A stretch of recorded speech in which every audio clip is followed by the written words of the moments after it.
Sankt-Peterburqda yaşayan bir Azərbaycanlı olaraq kiçik biznesimi böyütməyə çalışıram. Bugün 15 ədəd trifle sifarişim var idi. Bir gün öncədən biskvitləri hazırladım və biskvitlərin bir hissəsini bento tortlar üçün ayırdım. Biskvitin qalan hissəsini isə bir qaba töküb trifle üçün xırdaladım. Daha sonra kremi hazırladım. Karamel, çiyələkli və malinalı tərkibi isə bir gün öncədən hazırlamışdım. Və başlayıram trifle'ları yığmağa. İlk öncə krasnı barxatı yığıram.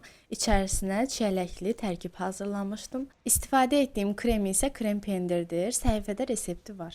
Daha sonra Snickers trifle'larını yığıram. Tərkibində kakaolu biskvit, karamel, araxis və krem pendir var. Hər birini hazırladıktan sonra qutularını yığıram və ən sonda dekorunu edirəm.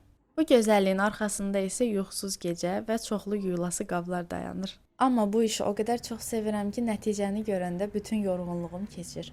Ümid edirəm siz də həm trifle'ları, həm videonu bəyəndiniz. Səhifəmə abunə olub mənə dəstək olan hər kəsə təşəkkür edirəm.